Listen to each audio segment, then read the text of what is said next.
Hello and welcome to Inside the VI. I'm your host, Tali Campbell. On today's show, we've got your news, a lot of trades to get through. We've also got your discussion panel, Madison Boone is back, and we've got your Country Grocer Spotlight Player. That and more, this is Inside the VI.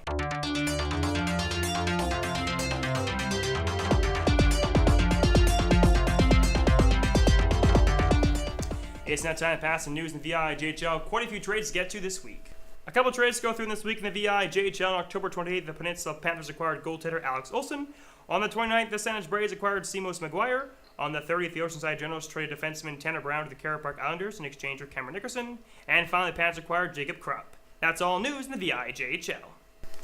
And before getting into the discussion with the panel, I'd like to mention, of course, Will Harvey, the rookie goaltender for the Peninsula Panthers, has been released from the Peninsula Panthers. Of course, the Panthers acquired Alex Olson. He played for the Oceanside Generals last year before getting injured. So Pete Zaversky, the operations manager of Panthers, has notified the media that they have released Will Harvey, a rookie goaltender. You never want to see that from rookie goaltenders at all, especially their first year. But that's not part of the discussion. We're here with the discussion panel. Aaron Schultz and Matty Boone is back. No sick anymore. You're all good? No, I'm all good. It's all good. 100% to go. Blunt question, gentlemen. Who will win the VI JHL this year? This is going to be a very surprise answer, but I'm going to say the Victoria Cougars as usual. I had a very tough time trying to decide between the Campbell River Storm and the Victoria Cougars. They both had very good records. Campbell River is 14-2-1, Victoria's 13-2-1. Their goal differential is around the same, but you want to talk about the winning pedigree. Victoria's had it for the last couple of years. Campbell River, they spent a lot of money in this offseason to bring some very good players. They're atop of the North Division by far, but you can't teach pedigree, so I'm going to say the Victoria Cougars. You know, the Victoria Cougars is probably the known answer that everyone wants to go with. I'm going to say West Shore, though. Brian Passmore went from Peninsula last year, very good team, up to West Shore this year. He has the talent to do it this year. You know, he didn't have it last year, maybe. He has this year with Kyle Richter, really looking goaltending. Campbell River said they spend a lot of money. They're doing a lot of work, at least they're up there to do it. But, you know, I just think that they're riding this high joy right now, this high ride. They're not going to do it. My prediction is West Shore Wolves. You know, it's funny you say West Shore because, you know, last week, or 2 weeks ago, I said West Shore is a top team. But now, guess what? I'm going with your top pick, Campbell River. Just based on the team so far, they've been very dominant all around. Their goaltending, their defense, offense, everything seems to work.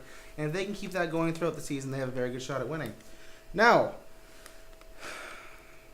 back on October 8th, you know, West Shore's Kyle Ramsey was given a suspension for abuse of an official.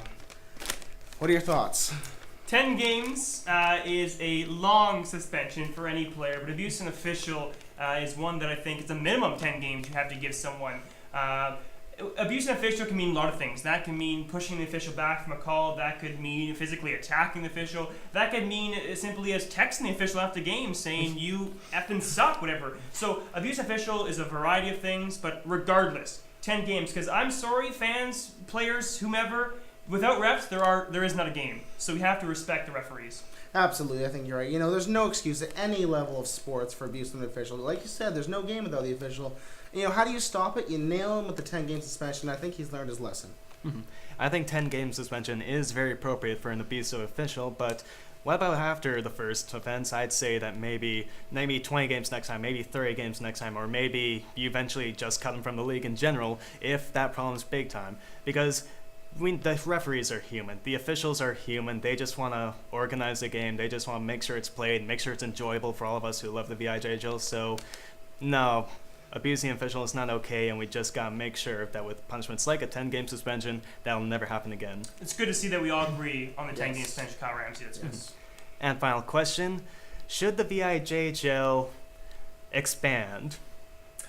You know, expansion for any league, I think, is doable. It's hard for a league that's just Vancouver Island. I don't think you can go any more south. You know, they have a lot of teams ready: Victoria, West Shore, Saanich, Peninsula, etc. Carey Park. Can you go more north? I don't think so either, unfortunately, at this point.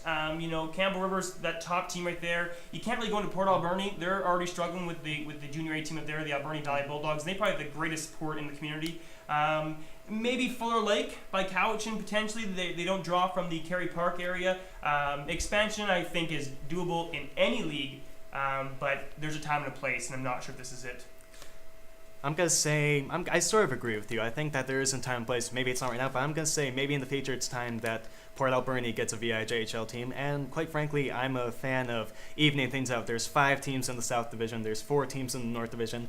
If you have 5 in each division, you can have a conference semifinals and a conference finals and have a good North versus South in the VIJHL finals. I'd be alright with Port Alberni getting a VIJHL team in the future. Maybe not now, but I'd love to see 5 teams in each division eventually.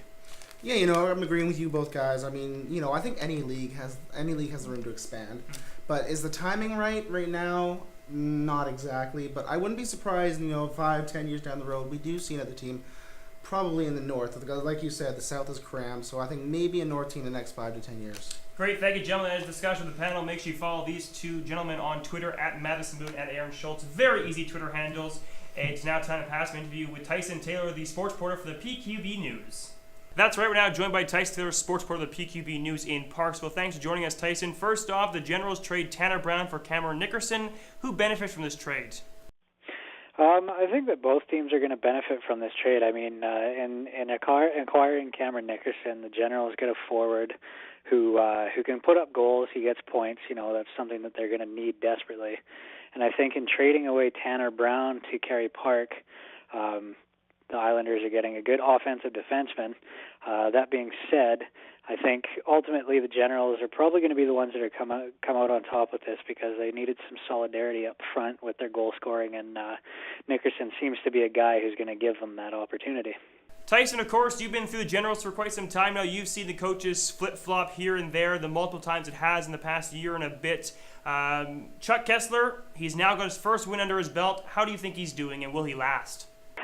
Well, that's a good question. I hope Chuck Kessler lasts. He's got a good handle on what he wants to do. He's come in with a game plan. I think that he's got the kids' attention so far, which is very important. I think that keeping their attention and maintaining that locker room is something that's going to go a long way for him. He's been there for, I think, 4 or 5 games now, and he's got a tie and a win, so statistically he's doing better. I think they made a good decision in hiring him, and hopefully it'll play out for them. Great, thank you, Tyson. That is Tyson Taylor, reporter for the PQB News. He covers all of the Oceanside General's stories. It's now time for the scores in the VIJHL.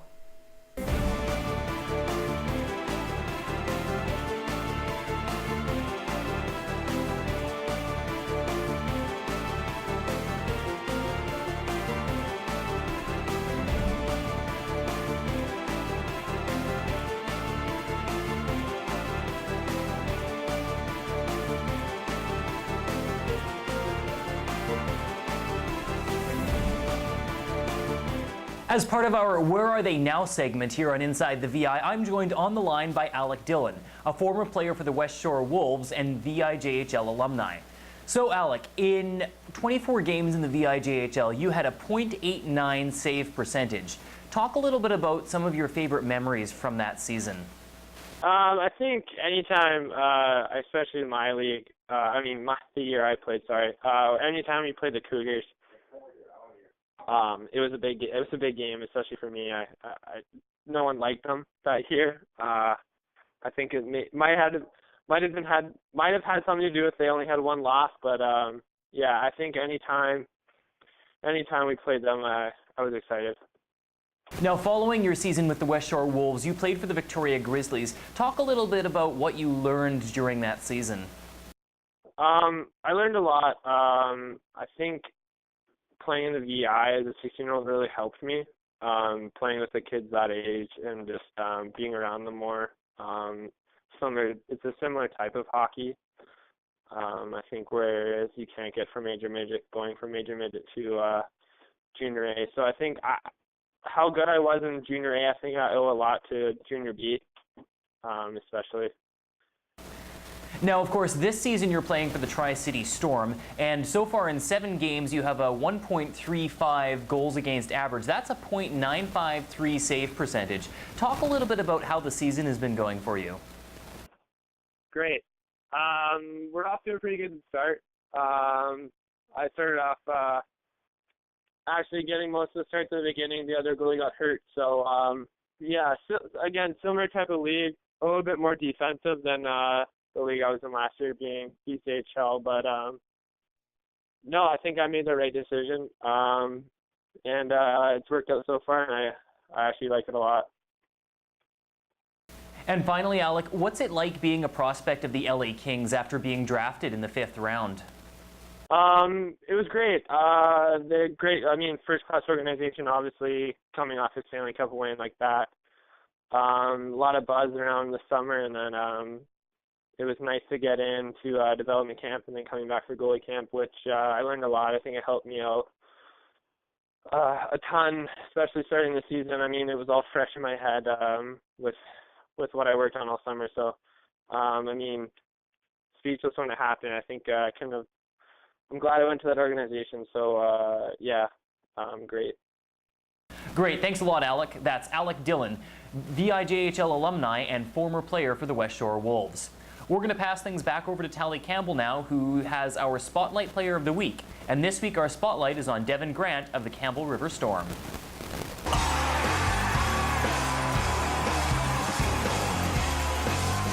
Yes, this week's Player of the Week brought to you by Country Grocers Campbell River Storm's Devyn Grant. Grant is in his rookie year for the Storm. His favorite food is fettuccine alfredo, and his career goal is to be a real estate agent. This week's Player of the Week brought to you by Country Grocer is Devyn Grant. And that's all for this edition of Inside the VI. Thanks to our crew, Aaron Schultz and Mattis Booner discussion panel, our cameraman and editor, Christopher Micklin.